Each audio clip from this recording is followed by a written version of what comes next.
interesting because this is the new cutting edge stuff which is coming out with cell membrane composition. Next. Okay, that's the graph, and you're seeing that's a very low carb ketogenic diet, and that's a low fat diet. And there's what you're seeing with weight loss. Jamie, how many pounds did you lose?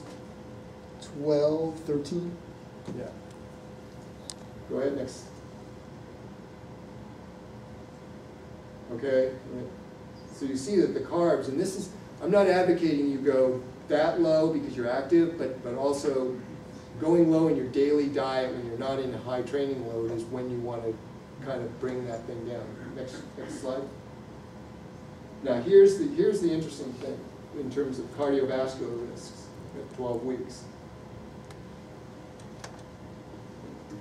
So you see the LDLs, you've got a whole bunch of better parameters with triglycerides go way down, everything improves. Next. Okay, and here's another important part about this for athletes, is the biomarkers of inflammation. Because it's well known that high levels of glucose and insulin trigger a lot of inflammation. So what we're seeing is what the researchers are seeing that are doing the research right now is that they're seeing lower inflammation and greater protection of the cell membranes, both the endothelial cells in your stomach and intestine. And we're seeing this through some cheek swabs. We've seen some unpublishable data from some ultra marathons, and there's some new data that will be coming out that will actually be published from Kona this year. And then next year we're going to do a full-blown study at Western States on this. So you're actually, and this is one of the things that people translate into the recovery is we recover faster and better and not have the soreness. So there's less oxidative stress. The other thing is the thing about diet. The high carb diet tends to put a net acid load on your stomach, and a lot of carbohydrates don't. When you're low fat and high carbohydrates, you're not getting some of the building blocks for your endothelial cells to make the cell membranes really robust. And this results in things like leaky gut syndrome. And then there's certain elements like in wheat that help migrate things to pass the gut barrier rather than break them down and make them more benign. Go ahead, next. So given 2 or 3 weeks of consistent carbohydrate restriction, humans can adapt, okay? As I said here, individuals vary greatly. So it's a big thing. Every one of you is an individual. So as in a weight-maintaining athlete, a low-carb diet is necessarily moderate protein, high in fat. In the keto-adapted state, multiple blood lipid parameters improve despite a high fat intake.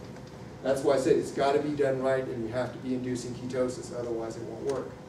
But this is the whole idea of OFM. It's getting your body to burn the fat. If you metabolize the fat does not become an issue. If it gets sidelined because it has to get the glucose down because you're flooding your body with glucose, then you got a problem, and the fat always gets blamed. Improvements in an inflammatory biomarkers explain some of the benefits of a well-formulated low-carb diet.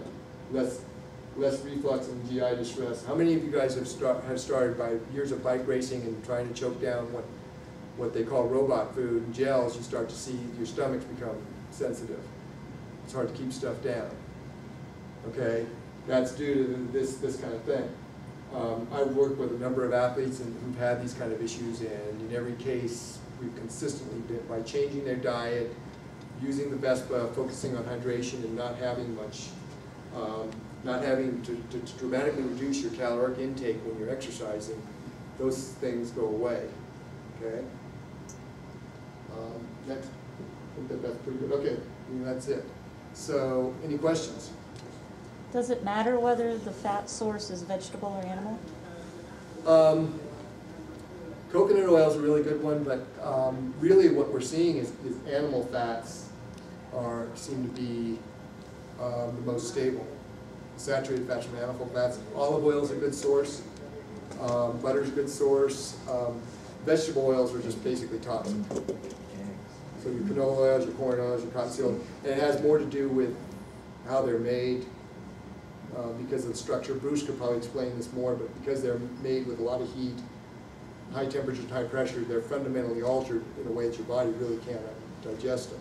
But unless you buy the expeller press. that's fine. Yeah. But you know, if you get your, that's the thing, it's the low pressure. Yeah. Yeah. But most of your commercial, what's that? Heat is the biggest enemy. Yeah, most of the polyunsaturated oils are not very heat stable. So, like when you cook, what a lot of people don't understand is when you cook with lard or tallow or duck fat, it's much more heat stable, so it doesn't oxidize, which creates free radicals. Okay? And that's another thing. And also because it cooks hotter, the stuff cooks really fast. And as Bruce pointed out, when you cook like vegetables or meat in hot oil like that, what happens is the steam's coming out, so it provides a barrier that keeps a lot of that oil from soaking in. When you cook with lower temperature oils, you're either going to burn them and get the free radicals from the oxidized oils, the rancid oils, or you're going to get a lot of oil on it. So a lot of this is counterintuitive, but when you understand the physiology, yes? Hi, you and I talked about that eat right for your blood type, and you were talking about how we're all different. Could you kind of address how, you know? I just know that I've just observed, observationally, that O blood types tend to need to have more animal protein to have more fats. You know, they really do well on protein. Others can do well on less protein. And then one other question, you know, when you talked about that, you know, the first week and you can just get through the first week, is there a way to approach this which would be I want to talk about that. Which would be more of a I do want to talk about that now. And this is a good time because you're going into your off season. You want to find a time when you're not going to be like, if you want to drink the Kool-Aid, you want to find a time when you're going to be a little bit less active, a lot less active, and you can give yourself that. At first 3 to 7 days is going to be awful, and it may be as long as 2 weeks, but then once you get past that, the cravings will be gone, but you still won't be feeling great. Your power levels aren't going to be what they should be, but it takes a while, but then you start coming up and you become steady, and what you'll notice, it's very subtle because you don't have the ups and downs. You're not going to get these surges of energy. You just are steady, and as you adapt more and more, depending on the person and a lot of different factors, it's 6 to 12 weeks to get full adaptation, to get better from where you are before. And it's just a very steady building thing because you don't have these surges. So, you know, usually this is a good time to talk because you want to go into this season, especially it's good going into the holiday season because it's a good reason to avoid all the stuff that tends to just filter out between Thanksgiving and Christmas, right? Mm-hmm.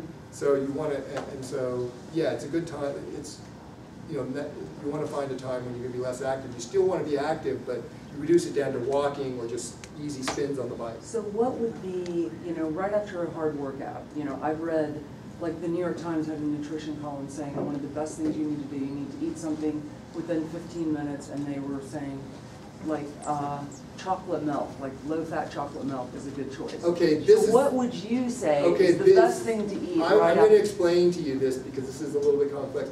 In a conventional carbohydrate-based world, if you're doing a standard carbohydrate diet, because that's the thing, these studies are used, people don't look at the diet thing. So in a conventional carbohydrate world, okay, you do your workout, you're using a lot of glycogen. Like we showed, when you're ketogenic, you're using your glycogen at 1/4 the rate that you're using it when you're on a carbohydrate.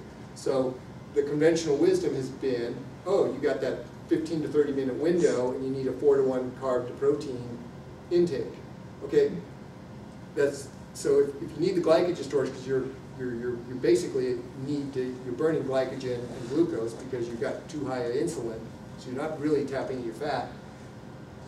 You need to recharge your glycogen. The downside of that is when you eat a bunch of carbs, say you take 300 to 400 calories of carbs in after a workout to replenish your glycogen stores, you're going to have a significant insulin response. Okay, insulin's a hormone, it's a very powerful hormone, and it throws your endocrine system out of balance, which means when you eat those 400 calories and you're sedentary after your workout, you're going to have an insulin response. Well, insulin tanks your HGH levels because they're antagonistic. It also affects your testosterone levels for all you men. I had this all told to me by a phlebotomist, and there's several articles online. So what we do after a workout is, today we went and had steak and eggs. So you want to have fat and protein to give yourself those building blocks so the adaptation can take place. So I advocate more protein and some fats in the diet and low carbohydrate to keep, because HGH is what professional athletes, that's why professional athletes do a workout and take a nap. That's why babies sleep a lot. They have HGH levels through the roof. Those are all the kinds of things you want to have really high HGH levels. Now, one other thing I didn't talk about that I forgot about that's just really important is the other thing, you know, I talked about how you're flooding your body with sugar. Okay, another way your body gets rid of that excess blood sugar, and Dr. Navazio touched on this tangentially, is a process called glycation, which produces what they call advanced glycated end products, which are basically, in the parlance of the modern marketing people for foods, free radicals. They tell you to take all these antioxidants to combat the free radicals. Well, glycation is a very complex process, and I'm not going to go into it because the mechanisms are really complex, but glycation is when free glucose attaches to a lipoprotein. Okay? It makes it highly reactive, highly oxidative, and also has the potential to change its structure. And there's a lot of, I don't know what word to use here, and I don't speak Italian, so I can't claim that I'm going Italian. Male. But there's considerable speculation by the medical researchers about glycation due to excess glucose in the system being one of those things that's really setting the stage for cancers. Because you make that lipoprotein, which is a building block, it's a lipid, which is a fat with a protein, which are building blocks to your body, and fundamentally modifying it. So it's another way your body takes down. So it's like crisis management. You're getting the blood sugar down now, but you're going to have some unintended consequences later. This is all pretty well researched right now. There's a lot of stuff coming out on it now. So that's what, Chip? Here, if I can just give you like 2 minutes to Yeah. kind of wrap up. So He's going to be around for the next couple of days too, and I really want to encourage you guys. This has been, we've talked to all the coaches in here in terms of the OFM diet, optimizing your fat metabolism. It's huge in terms of the performance out there. So we're going to take it beyond this so that you can talk one-on-one with Peter and get involved in this program too. So we'll have Peter available every morning on the send-off for rides. It's going to give you some Vespa packets that you can try it out. No better time to try it out now. It's not a race. You know, you can try it out in your system. You know, have a little food in your system and people. yeah, both training, the training and the diet are what shifts that body. Like Dr. Navazio pointed in his crossover point, as you train, your body gets better at building that fat-burning base, but very little work in sports physiology has been done on shifting the nutritional side of it.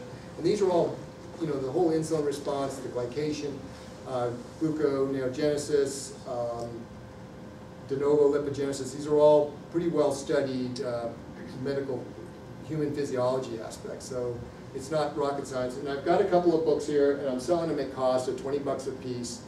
One is the Art and Science of Low Carbohydrate Living, which is based for everybody, but it's a tool so that you can get your glycemic load way down during your regular diet. And then the other one is a book by Dr. Bill Davis called Wheat Belly, and he's a cardiologist, and he has 2 books out. One is Wheat Belly, and the other is Track Your Plaque, which is a lot like we saw there, the cardiovascular risks are now it's kind of becoming pretty well known that it's the inflammation caused by the carbohydrate load, not the saturated fats that are the cause for coronary heart disease. So, Thank you. Yep, thanks very much. And One quick question. I mean, what percentage of elite cyclists are sort of drinking the Kool-Aid or recognizing that this is? I'm not paying, because Vespa costs so much money to make.